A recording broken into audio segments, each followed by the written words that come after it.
pending bill report. As a House, we did a report that was done by the Budget Committee, and we rejected the pending bill, Mr. Speaker, that it was not supposed to be used as authority to pay the pending bills, Mr. Speaker. So as we even discussed this motion, Mr. Speaker, and for this House to be taken very serious, we cannot talk about stopping pending bills which this House had stopped or had rejected the pending bills report, Mr. Speaker. I want to believe it is in record, and the House are well informed that this same House rejected the pending bill report. So therefore, coming back again today, because I don't believe there is any other pending bill report that has been brought to this House for either concurrence or for adoption, since we rejected that one, Mr. Speaker. So us again today saying that let's go back and stop the pending bills. Which report are we stopping, Mr. Speaker? That is my question to the mover of the motion. You need to clarify to this House which pending bill report are we stopping, because this House rejected the pending bills that was brought to this House that we were supposed to adopt. Therefore, Mr. Speaker, without even trying to contribute beyond that, once the mover of the motion clarify which is this pending bills, that does this House have any report on pending bills apart from the one we rejected here? Again, Mr. Speaker, if there existed any pending bill, I want to say that at this point in time, we are 2 years, two financial years into our term of 5 years, Mr. Speaker. And what we have, the executive all this time around, they've been telling us that they are paying pending bills. I don't know.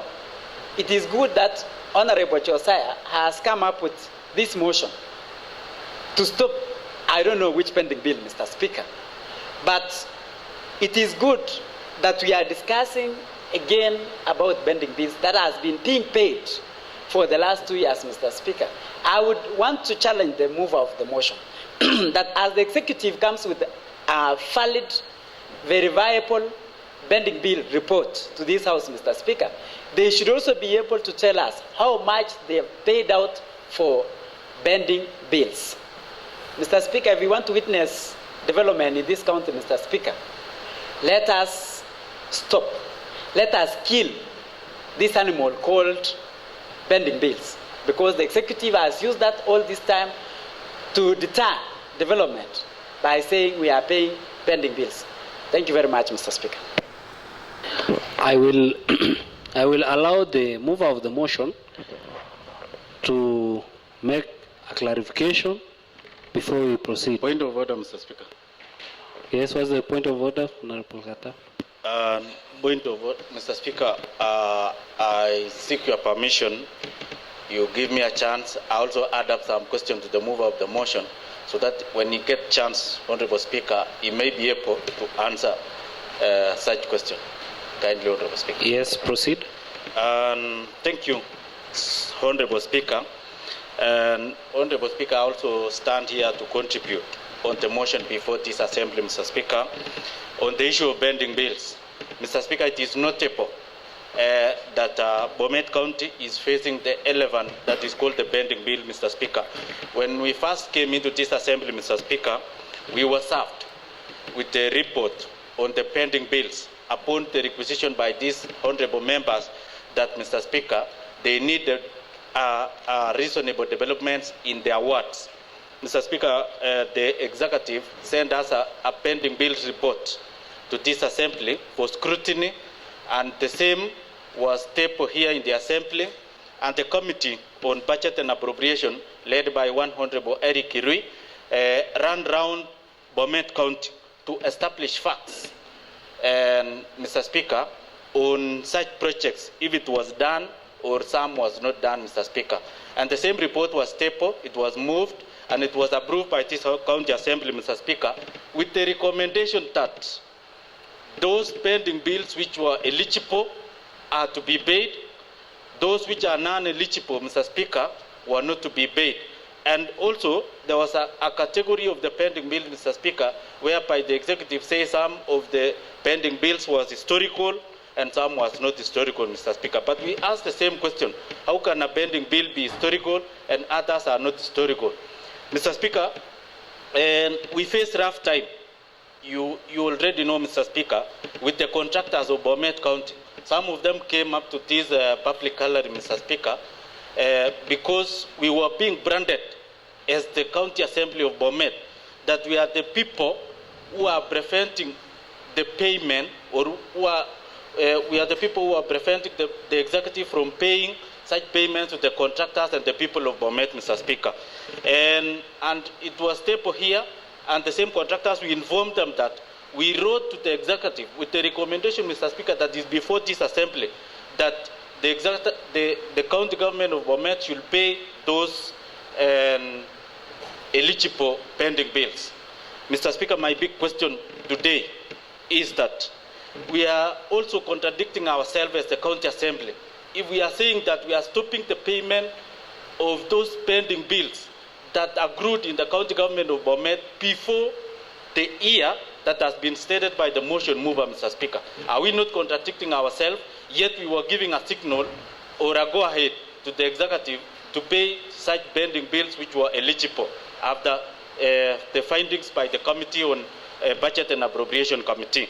So that is the question I'm asking the mover of the motion. He also needs to clarify to this assembly if we are not contradicting the same statement that was tabled and moved and approved by this assembly by saying we are stopping such payment, Honorable Speaker.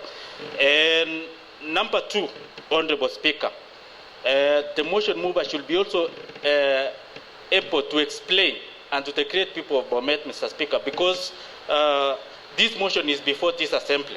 We don't want to go into a situation again whereby the same contractors will brand us, that is the county assembly, as the people who are denying them the payment, Honorable Speaker. We know these people are the same people that we work with. They are our great business men and women in Bomet town and also in our villages, Mr. Speaker. Some of them are our friends, some of them are our parents, some of them are our guardians. So some of them have families, and this is the business that they are doing. So we want to be very clean, we want to be very open, and also give them a very clear way so that they understand that the step that we are taking as the assembly is the right step that will also be mean good, or that means we are meaning good for them, Honorable Speaker. I think that is my submission. Thank you, Honorable Speaker. Well noted. At this point in time, I want to request Honorable Pushene to hold on, unless it is something that will require the clarification of the mover of the motion. Mr. Speaker, before even we go to the clarification, Mr. Speaker, I think all of us, we were in this assembly when we discussed and agreed that this is, in fact, we were not decided on whether we agree or not, because we had pressure from the contractors. Mr. Speaker, I would like and request this Honorable House that we discuss and agree that, if possible, we would like to see a comprehensive list that is genuine, because most of the, even that road we are talking about, the Aleppo Kaplong Girls, is in my ward. In fact, it is in my village where I live. Just a stone throw away from Kaplong Girls. So, Mr. Speaker, I was saying that when the task force went round, some of the roads were named, they had different names, but the same road. That was claimed by 2 or 3 contractors. So it needs more assessment before it is being paid. We are not disagreeing with the contractors. We know some of them did the work, and the same road was paid to another contractor. So we would like to know we would like to have the comprehensive list, because if we reject it today, this motion, meaning that we have agreed that if we are rejecting this motion, what will be the meaning of rejecting? The meaning will be that we are allowing the finance to pay, which should not be the case. We should be, this Honorable House should have access and verification until we agree with the executive that this is the genuine list that should be paid. So, Mr. Speaker, when the mover of the motion brought this motion, I see it is one of the best things, because we were in the dark. We don't know whether it is being paid or not. And according to my understanding, some of these contracts were being paid. And if we allow, we are losing a lot, because we are not doing development. It is spanning from 2014 and we are in 2024, meaning some of these contracts date back to 10 years. So, and every year there was a budget, and they never paid using those budgets. If we allow it to be paid today, it shows that we are not going to do development, because we cannot lump this payment to 2 financial years. Therefore, I would like to support the move of the motion, so that we allow this House to put scrutiny on the same. So, thank you, Mr. Speaker. Yes, thank you, Honorable Pushene. You rose when I was waiting for you to stand on either a point of standing order or to seek clarification, but because you've contributed, it is still well and good.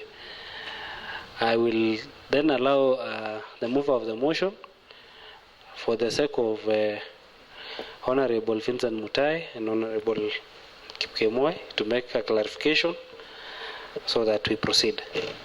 Thank you, Mr. Speaker. I want to clarify to Honorable Kipkemoi and Honorable Vincent that we are suspending the payment of pending bills, but we are not denying anyone his dues. We are suspending until verification and validation is done. After that, I think we are going to get the eligible pending bills and uneligible, and then the payment should start immediately after verification and validation. So as for now, I request the honorable members that we suspend. Point of order, Mr. Speaker. Yes, what is the point of order? Mr. Speaker, I want the mover of the motion to ask him to tell us which is this report, or what is the basis of this pending bill, because this House did reject the pending bill report that we were given, and we had asked the executive, Mr. Speaker, to go and give us another pending bill report that contains verifiable projects and pending bills. So what I was asking is that let the mover of the motion tell us which is this report, or what is this pending bill that we are rejecting, or that we are, he has used a very softer term, Mr. Speaker, that we are suspending. You know, even, I'm a teacher by training, Mr. Speaker. When you suspend a child, you won't suspend for 2 weeks. And then afterwards, he can continue coming back with the parent and continue learning in school, Mr. Speaker. Therefore, is he asking us that there is something that is not correct? That requires only 2 weeks, Mr. Speaker, suspension, and then they continue paying. Is there a dialogue or a conversation somewhere that they need to complete the dialogue so that they can now start paying? Mr. Speaker, the mover of the motion should come out strongly, give us a time frame, give us what is the basis of this pending bill that we want to stop, Mr. Speaker. I think, Mr. Speaker, we are requesting that this House to support this motion for suspension of pending bills that accrued up to 1st July 2023, whether eligible or ineligible, until proper verification and validation is done. Which I know there are some of the members. I think there is a member who is said to bring a question or to ask the list of all the pending bills. Point that of are order, eligible. Honorable Speaker. Point of order, Mr. Speaker. Honorable Nata? Honorable Speaker, since I was the one who seconded the motion, I also wanted to assist the mover of the motion. Honorable Kipkema has asked a valid question. What I wanted to inform Honorable Kipkemo is that currently most contractors have gone to court. They want the payment to be done.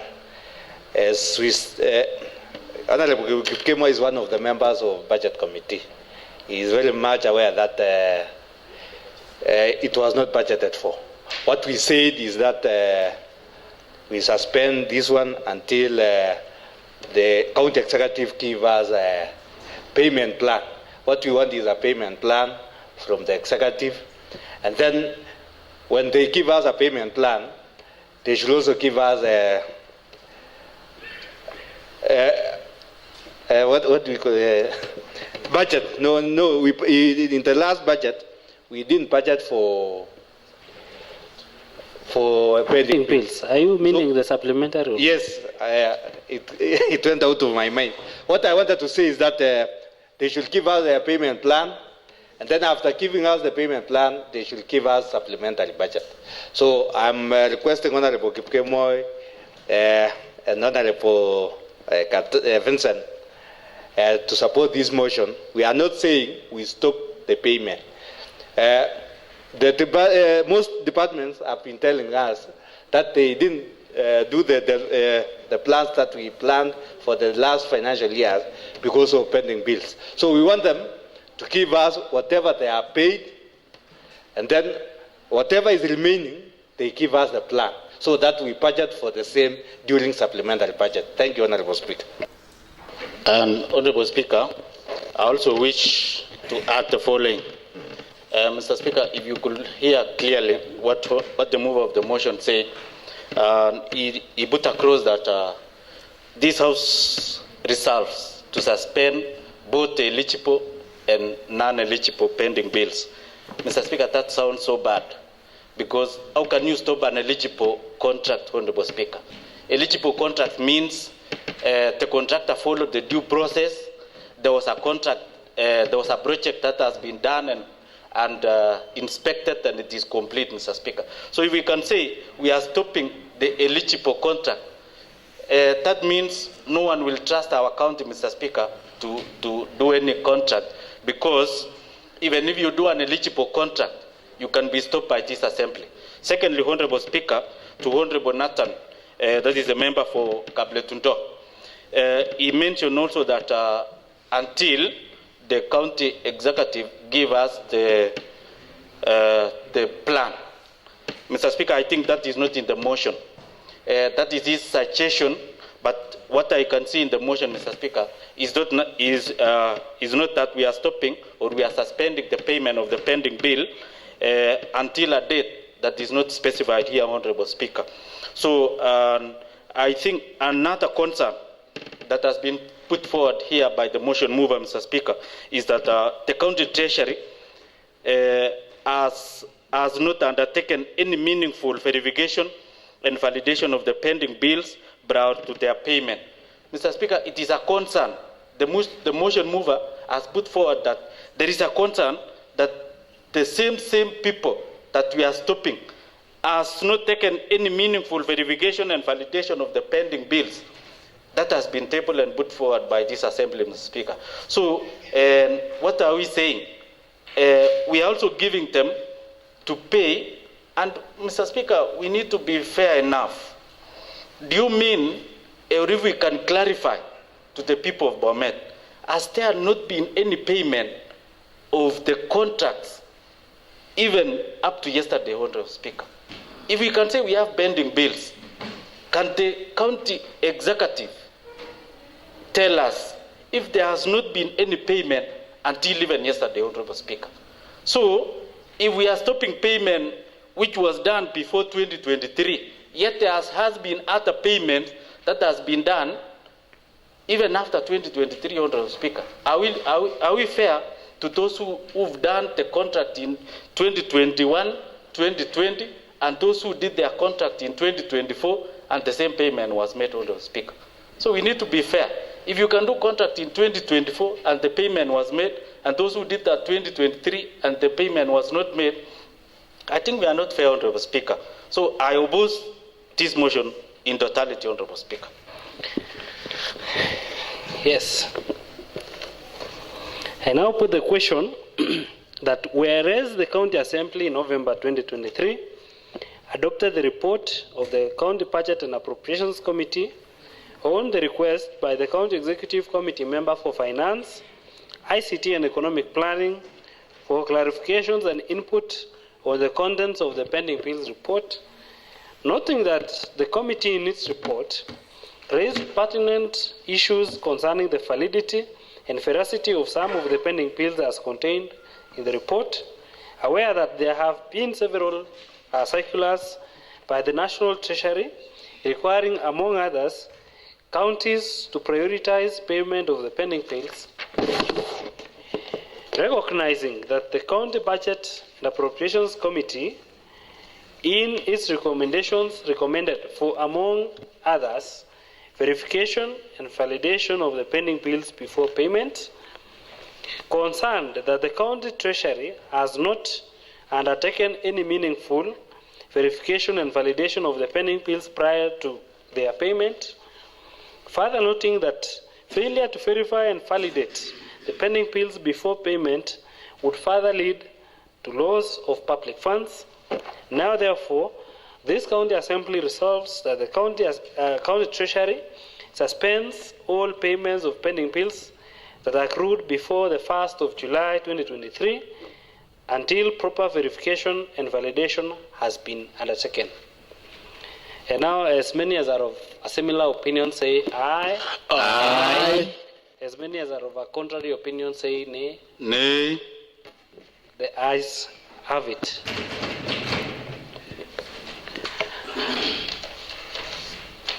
Yes, Leader of Majority.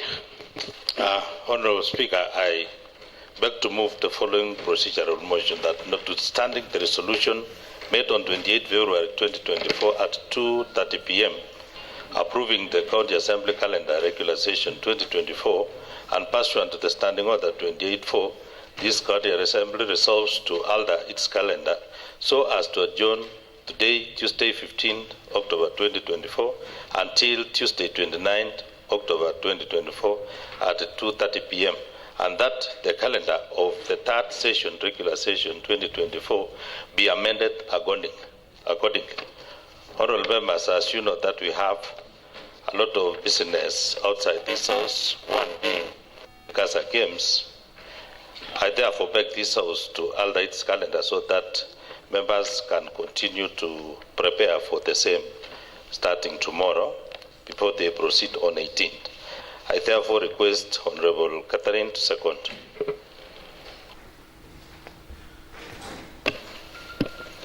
Thank you, Honorable Speaker. I second. Well, may I have a copy of...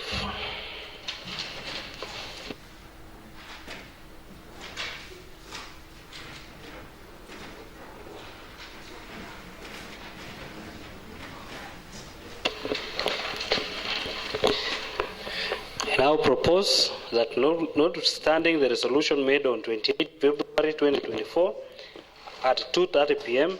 approving the County Assembly Calendar Regular Sessions 2024 in pursuant to Standing Order 28 subsection 4, this County Assembly its calendar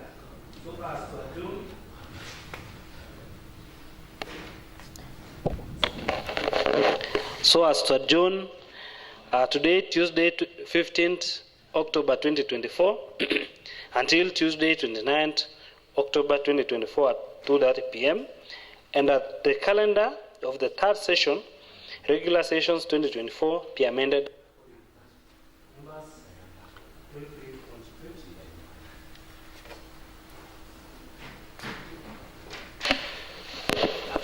Honorable Speaker, I'm reading the mood of the House on your behalf. Kindly put the question, Honorable Speaker. Mr. Speaker. Thank you very much, Mr. Speaker. I didn't see that coming, Mr. Speaker, from Honorable Nathan. I expected that maybe members will still say something. Mr. Speaker, in my capacity as the chair, Sports Committee, Mr. Speaker, having been the majority leader, having said that the reason for this adjournment, Mr. Speaker, is to allow members to proceed for CASA games. I want to take this opportunity, Mr. Speaker, to ask and request members that we travel to Bungoma for CASA games to represent our county assembly, Mr. Speaker. I will be one of the happiest people around, Mr. Speaker, if I will see all our members in Bungoma and more also participating in one sport or the other. And I know definitely, Mr. Speaker, we will win a number of disciplines. We will come back with a lot of trophies. And I take this opportunity to ask our people so that they give us permission to attend those games, so that when they don't see their honorable members in their villages, they ought to know that they are in Bungoma for games. Mr. Speaker, the next time I'm contributing here, I'll be having a number of trophies. Thank you very much, Mr. Speaker. Thank you very much, Honorable Kemoy. And I want to urge the members that aware that this event is or happens once in a year. This is an opportunity for us to also participate in games, keep our bodies fit, and I urge everyone to participate in the same. I now wish to put the question that, notwithstanding the resolution made on 28 February 2024 at 2:30 p.m., approving the County Assembly calendar regular sessions of 2024, and pursuant to Standing Order 28-4, this County Assembly resolves to alter its calendar so as to adjourn today, Tuesday 15th October 2024, until Tuesday 29th October 2024 at 2:30 p.m. and that the calendar of the third session, regular sessions 2024, be amended accordingly. As many as are of a similar opinion say aye. Aye. And as many as are of a contrary opinion say nay. The ayes have it. Members, can we be upstanding as we adjourn?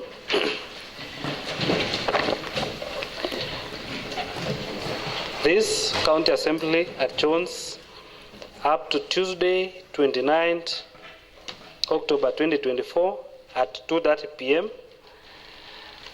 Yes.